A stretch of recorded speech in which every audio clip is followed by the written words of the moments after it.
Je suis très, très, très content d'être ici aujourd'hui.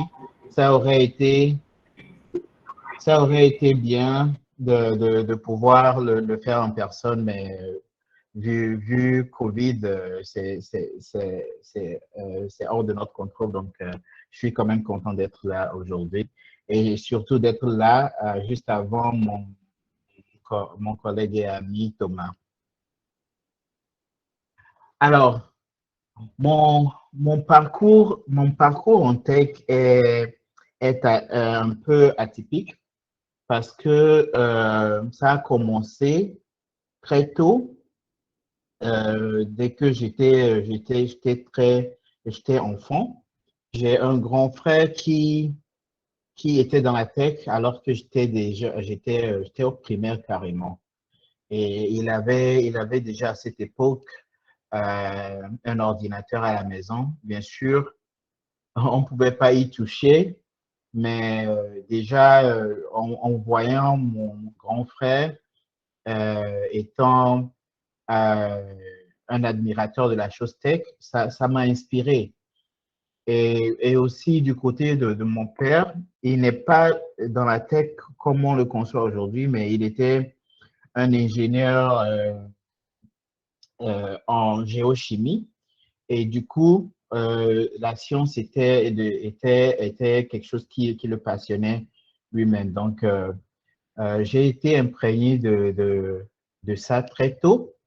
Et pourtant, je ne me voyais pas directement en tech à l'époque, malgré le fait que j'étais très imprégné de la chose tech. Je ne me voyais pas en tech parce que j'étais plutôt personnellement fan euh, de la chose littéraire, de la chose culturelle, même philosophique. Et, et cela va se voir dans ma démarche, même quand je vais au collège et au lycée où je prends des cursus scientifiques, j'excellais plus dans ce qui me passionnait dans le temps, qui était les, la littérature, la culture et tout ça. Mais au fil du temps, il y aura bon nombre d'événements qui vont faire que mon parcours sera dirigé vers la tech. Et cela commence très tôt au collège, par exemple. J'ai eu la chance d'aller à un collège qui avait des liens étroits avec l'Allemagne. Et quand j'y étais, un duc allemand avait offert à mon collège euh, une donation de 40 ordinateurs, ce qui était sans précédent à Lomé dans le temps.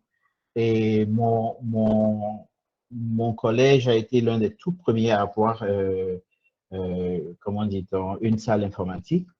Et personnellement, j'ai été, avec mon frère direct, j'ai été l'un de ceux qui ont été formés en premier sur ces ordinateurs-là, avec DOS et tout ça, si vous vous rappelez de ce temps-là. Mais j'aurai encore un détour au lycée où, malgré cette formation-là, je retourne à la chose culturelle un peu plus au lycée, malgré que je fasse au lycée une série scientifique, j'aimais surtout la chose culturelle et philosophique au lycée. Et ensuite, après le lycée, quand j'ai obtenu mon baccalauréat, il y a un autre événement qui va changer et là, pour de bon, le cours de ma vie, c'est que alors que je pensais, je réfléchissais à quoi faire à l'université, l'université catholique de l'Afrique de l'Ouest décidait cette année d'implanter une unité au Togo qui serait l'unité technologique. Et si vous connaissez un peu les universités catholiques, surtout au travers de l'Afrique, ils implantent des unités dans différents pays qui ont elles-mêmes des spécialisations. Et donc, l'unité du Togo est en fait, elle est toujours là, cette université, la branche technologique de l'Université catholique de l'Afrique de l'Ouest. Et donc, quand ils arrivent au Togo, moi, je m'inscris. C'est l'année où j'obtenais mon bac. Et je m'inscris là avec beaucoup d'amis, dont l'un qui est sur la visioconférence aujourd'hui, Hippolyte. Euh, et il va se passer quelque chose de très important. Je, J'avoue que je n'avais pas apprécié l'importance de cet événement quand il se passait, et ce n'est qu'avec recul que je l'apprécie à sa juste valeur maintenant. Alors, l'Université catholique de l'Afrique de l'Ouest a eu la fortitude de passer 1 à 2 semaines de nos tout premiers instants dans cette institution à nous parler par exemple, des inventeurs noirs et africains, à nous faire une historique de, de l'origine des sciences, l'origine africaine des sciences.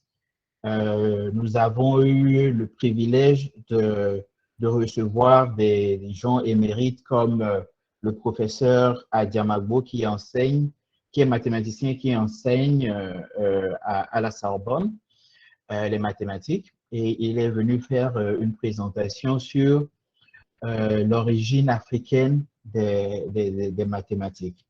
Il a passé beaucoup de temps à nous parler de cette,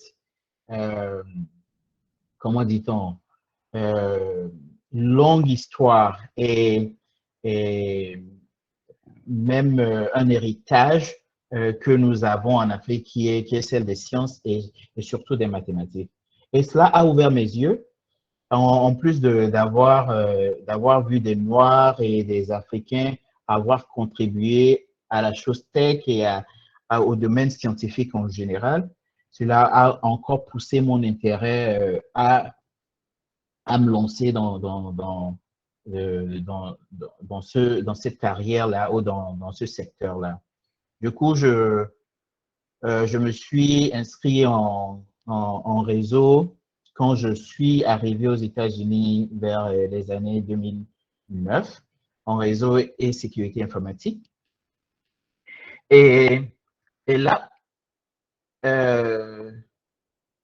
aux États-Unis, je fais d'abord ce qui peut s'apparenter à un BTS pour pouvoir déjà commencer à travailler. Du coup, j'ai fait 2 ans de formation en réseau et ensuite, dès que j'ai commencé à travailler, je suis reparti faire ma licence en, en réseau informatique. Et euh, pendant ce temps, dès que j'étais à l'école et je travaillais en même temps, j'ai commencé à Apple. J'étais ce qu'on appelait un Apple Care Advisor. C'était les gens, si vous avez des problèmes avec vos iPhones et tout, vous appelez et on vous aide. J'ai commencé là, j'ai pas duré là-bas, j'ai fait 2 mois maxi et une petite école dans le Minnesota m'a fait signe pour devenir ingénieur réseau chez eux. Et là, je suis en plein fouet dans ma carrière naissante et je rencontre de multiples problèmes en tant que j'étais ingénieur réseau, mais j'étais aussi administrateur de système. Donc, je rencontrais des problèmes très intéressants et je passais des nuits, des journées à chercher des solutions. Ces solutions-là, je les mettais en blog. Donc, j'étais devenu un peu blogueur parce que passionné par la chose. Je mettais tout ce que je trouvais comme solution à des problèmes que je rencontrais en ligne. Et cela a aidé à ma découverte par Google. Quand je terminais j'étais presque en fin de licence. quand Google m'a fait signe, un recruteur de Google m'a fait signe sur LinkedIn en 2013. J'avoue que je ne croyais pas que c'était directement de Google et j'allais même pas leur répondre parce que je pensais que c'était un scam en fait. Je ne pensais pas que quelqu'un comme moi qui était, disons-le, novice dans le domaine pourrait recevoir un message des recruteurs de Google. Mais, le recruteur m'a fait part d'un programme qui est très populaire à Google et aussi dans la Silicon Valley, qui entraîne les jeunes techniciens, jeunes ingénieurs dans leur premier pas dans le monde de la tech. C'est un programme qui s'appelait ITRP, Internal IT Residency Program. C'est un programme de rotation. Vous venez, vous êtes dans l'équipe interne de support technique, mais vous faites des rotations, vous allez dans d'autres équipes pour travailler avec eux et découvrir un peu tout le monde de la tech comme il se fait à Google. C'est un programme de 2 ans qui est à ce qu'on peut appeler un CDD. Et après, tu finis et tu trouves un autre boulot à Google ou dans l'industrie. Et d'ailleurs, c'est ce qui fait la popularité du programme parce qu'il y a plein d'ingénieurs dans la Silicon Valley qui sont passés par ce programme-ci. Alors, après avoir passé 2 ans, ou presque 2 ans à faire ce programme, je fais ma graduation et j'entre je décide d'aller dans le domaine que je connaissais le mieux, qui était le domaine des réseaux. Donc, j'intègre ce qu'on appelle Google Fiber, qui est un peu une petite compagnie de télécom au sein de Google qui construit de la fibre optique jusque dans les maisons des gens ici dans certaines villes aux États-Unis. Donc, j'ai beaucoup appris durant mon temps chez Google Fiber et je pratiquais un peu ce qui était ma formation en réseau informatique à ce niveau-là. Mais ma carrière va être un peu chamboulée à cette période parce que Larry Page décide après quelques années qu'il fallait que Google Fiber innove un peu plus et qu'il fallait qu'on retrouve un peu notre aspect start-up au sein de Google. Donc, il avait décidé que la moitié, de façon aléatoire, du staff de Google Fiber devrait se chercher un autre boulot au sein de Google et l'autre moitié continuerait. Donc, j'étais dans la moitié qui devrait se trouver un autre boulot. Et donc, de façon technique, j'étais en chômage pendant près d'1 an. Avant de retrouver quelques mois plus tard une autre équipe au sein de ce qu'on appelle Google Technical Services. C'est la branche technique du business des pubs à Google. Donc, dans cette capacité, j'ai aidé les grands partenaires que nous avions au niveau des éditeurs, les gens comme CNN, Pandora, Spotify et tout ça, à intégrer dans leurs applications des pubs en fait. Donc, quand ils voulaient monétiser leur plateforme, que ce soit site web, application mobile ou quoi que ce soit, c'était mon équipe qui se chargeait de les aider à s'intégrer et les supportait leurs ingénieurs après. Quelques années après avoir fait ça, j'ai décidé de retourner à l'ingénierie à proprement dit. Donc, je suis un peu retourné un peu comme à l'école, mais dans un autre programme en interne euh, qui a duré à peu près un an et, et qui m'a redonné les outils pour retourner dans l'ingénierie à proprement dit. Donc, depuis bientôt 7 mois, j'ai intégré la même équipe que Thomas qui va vous faire une présentation juste après moi. Euh, et cette équipe, c'est l'équipe de DevRel Android. Du coup, et ça, c'est un peu le parcours que j'ai eu. Mais il y a un aspect de ce parcours que je voulais toucher du doigt, c'est le syndrome de l'imposteur. Et j'aime à dire souvent que en venant dans la tech, en tant que novice, euh, euh, non seulement jeune d'âge, mais aussi jeune en termes d'expérience, en termes de familiarité avec la chose technique, parce que quand, par exemple, nous prenons euh, nos pères de même âge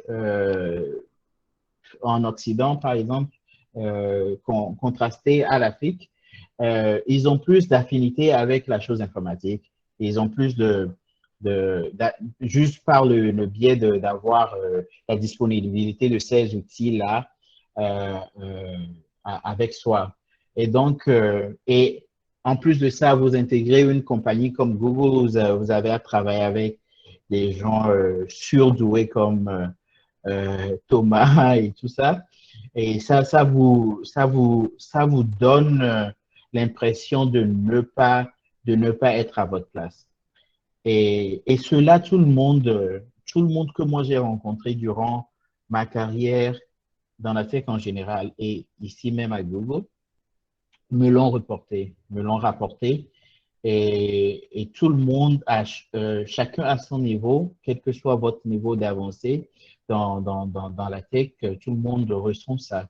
Et je l'ai ressenti moi-même, je l'ai ressenti à plusieurs reprises et très récemment d'ailleurs en intégrant DevRel, en étant nouveau, j'étais complètement nouveau et il y a juste 6 mois, j'avais jamais développé une application Android.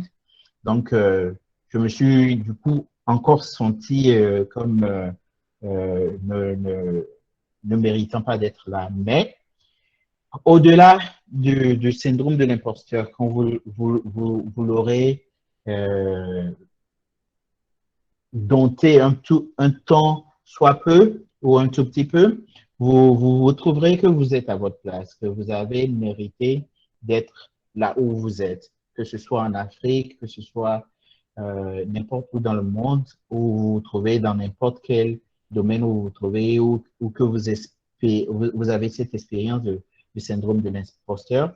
J'aimerais dire que cela arrive à tout le monde, au meilleur comme au moyen, et que malgré cela, vous êtes à votre place parce que vous le méritez. L'autre truc qui m'a vraiment frappé, c'est le contraste entre la culture au pays et la culture à Google.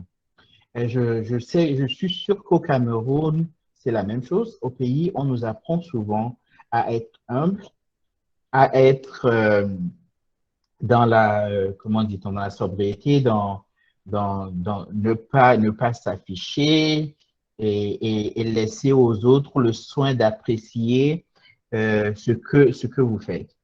Ceci est complètement différent de la culture à Google ou dans la Silicon Valley en général, ou dans la tech en général, où il faut pouvoir, comment dire, faire un peu de marketing, faire un peu de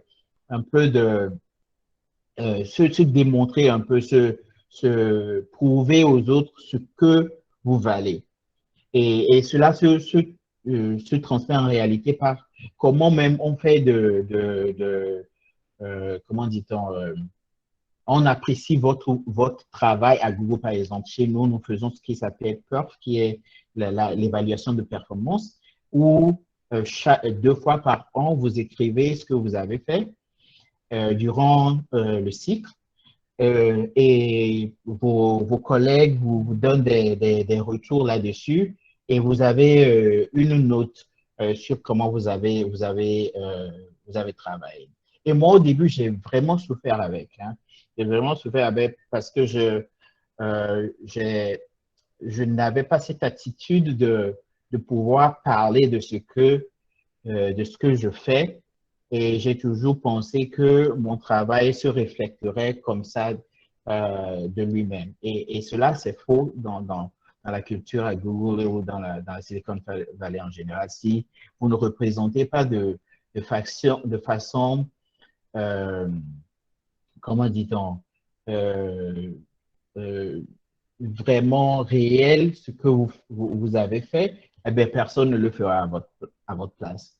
Et donc, il m'a fallu me faire un lavage de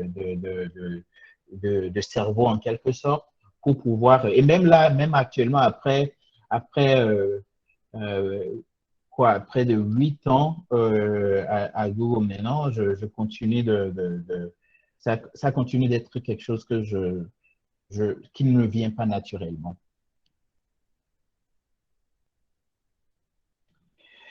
Et comme je le disais tout à l'heure, ma carrière a vacillé et cela, et je voulais montrer cette affiche pour quelqu'un qui voit ceci de, juste de l'extérieur, penserait que ma carrière a été une carrière linéaire et que les choses sont venues l'une après l'autre et que tout est venu en crescendo. Or, ce n'est pas vrai en fait. En réalité, ça a vacillé. J'ai été en support interne, j'ai été en réseau, j'ai été en chômage technique pendant près d'un an, suis revenu et là, un changement de carrière et tout ça. Donc, euh, si vous retenez quelque chose de ma présentation d'aujourd'hui, en plus de vouloir pouvoir vous inspirer si vous êtes au tout début de votre aventure ou de votre carrière dans la tech, c'est que euh, la progression professionnelle n'est pas du tout linéaire, ou la carrière professionnelle n'est pas du tout linéaire. Il regorge de pivots et d'expérimentations, de changements et les objectifs que l'on se croit fixés au tout début, euh, en fait, évoluent avec le temps et changent.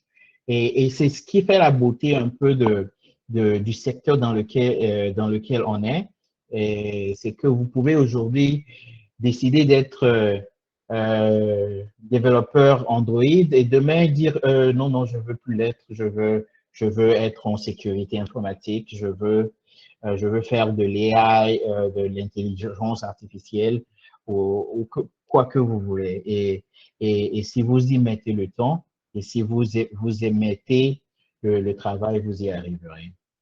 Avec ça, je voudrais vous remercier. Je suis allé très vite parce que je me suis dit, nous étions un peu en retard et pour laisser un peu de temps à, à Thomas de faire sa présentation aussi. Donc, j'ai mes contacts sur cette QR code si vous voulez me joindre ou si vous voulez me parler et tout, je suis toujours ouvert. Et si vous avez des questions, je suis ouvert aux questions. Merci.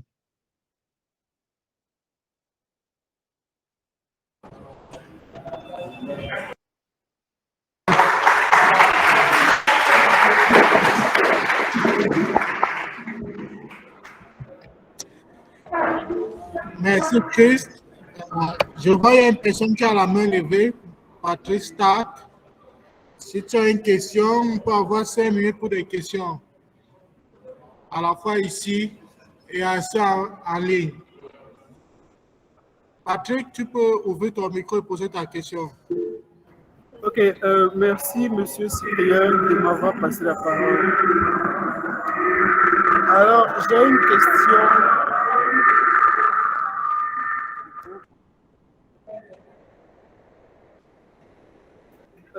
question. J'ai une question pour le parcours de Monsieur Christ Assipé. Donc, je voulais savoir Oui, allez-y. de son parcours. Oui, au sujet du racisme, est-ce qu'il n'y avait pas une communauté pour vous aider à surmonter vos difficultés là-bas? Genre, est-ce que vous avez été victime de favoritisme et, par exemple, quand vous dites vous étiez pointé du doigt dû au fait que vous ne pensez pas être à votre place, comment vous faisiez pour gérer tout ça? J'imagine qu'il y avait des gens chez qui vous demandaient conseil ou est-ce que vous avez surmonté cela tout seul? Je veux savoir. Merci. Une très bonne question, Patrick. Je parlais comment ça s'appelle, du syndrome de l'imposteur, qui n'est pas nécessairement du racisme, en fait. Je voudrais faire la distinction entre les deux. Le syndrome de l'imposteur, c'est quelque chose que vous ressentez vous-même au vu de votre place et des gens qui vous entourent. Et c'est vrai que j'ai eu la chance d'avoir des gens qui m'ont vraiment aidé avec, des collègues, des directeurs même à Google qui m'ont rencontré leur propre expérience par rapport au syndrome de l'imposteur. Et c'est ce que je disais. Il y a des gens qui ont vraiment réussi, qui sont à des niveaux très, très hauts à Google. Je me rappelle même un exemple que je donne souvent, c'est l'ingénieur par excellence à Google, qui est Jeff Dean, qui en parlait lui-même. Donc, c'est tout le monde. Ah, sorry, mon Google. Comment dit-on? Qui est l'ingénieur par excellence à Google, a raconté la même chose. Il en a fait l'expérience lui-même et il y a plein de gens qui le font. Donc, ce qui est important, c'est de pouvoir se faire entourer de gens qui puissent vous aider c'est très difficile. Maintenant, par rapport au racisme, c'est, bon, enfin, dans la société américaine, c'est quelque chose de comment dit-on, de présent dans la société américaine, mais personnellement, je ne dirais pas que j'ai eu à avoir des problèmes de racisme depuis que j'ai commencé ma carrière à Google. Enfin, pas de façon complètement ouverte quand même, peut-être, mais je ne l'ai pas senti moi-même. Maintenant, il y a toujours des micro-agressions, ça et là, et ça, bon, il faut dire que j'ai un peu la peau dure contre ce genre de choses-là.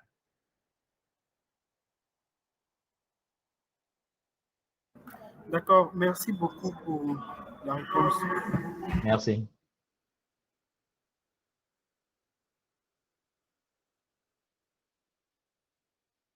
D'autres questions dans la salle, Cyprien? Non, il essaie que même la première question était déjà dans la salle. Ah, d'accord. D'accord. Oui, il y a Merci. une autre question. Ah, il y a une autre question. OK.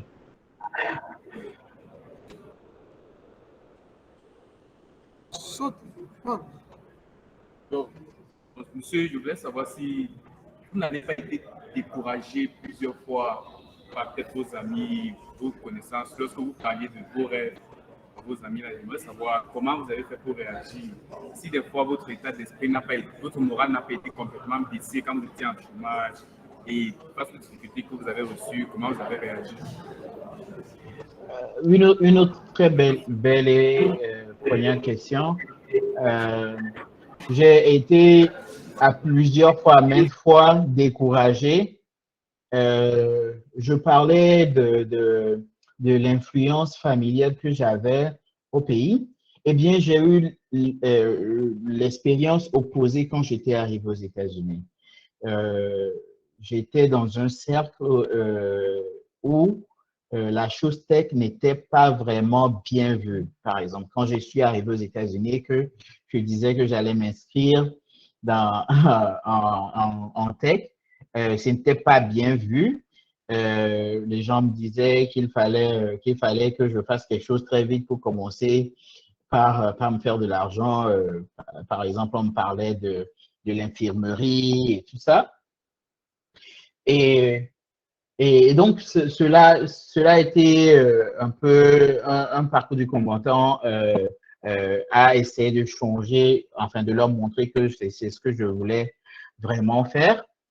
Et l'autre aspect, et vous l'avez touché dans votre question, c'est quand j'ai été un peu en chômage, ça a été très, très dur parce que j'étais dans une progression de ma carrière et à l'époque, j'étais vraiment dans la chose réseau et tout. Donc, je me considérais comme très chanceux d'être à Google Fiber qui était une compagnie nouvelle, une compagnie de télécom nouvelle aux États-Unis dans le temps et qui faisait de la fibre à la maison, ce qui était tout nouveau aux États-Unis dans le temps aussi. Du coup, avoir à perdre cela et rester sans vraiment de boulot pendant des mois et des mois m'a vraiment sapé le moral. Mais c'est comme je disais tout à l'heure, j'ai aussi été très chanceux par nombre d'amis que je me suis fait non seulement à Google, mais aussi dans la vie en général, qui ont été d'un support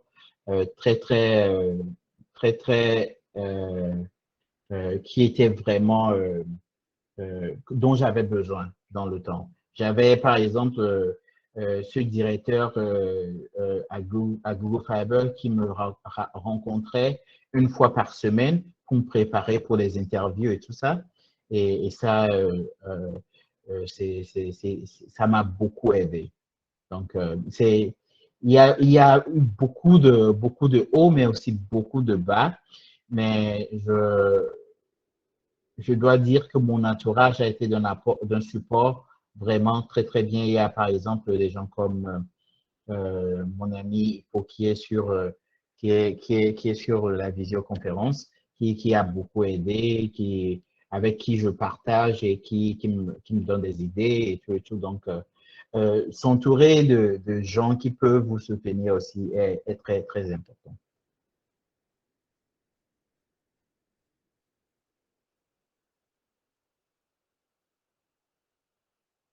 Merci beaucoup, Christ. C'est moi qui vous remercie. Nous espérons t'avoir à une prochaine occasion. Sans plus tarder, nous allons passer la parole à Thomas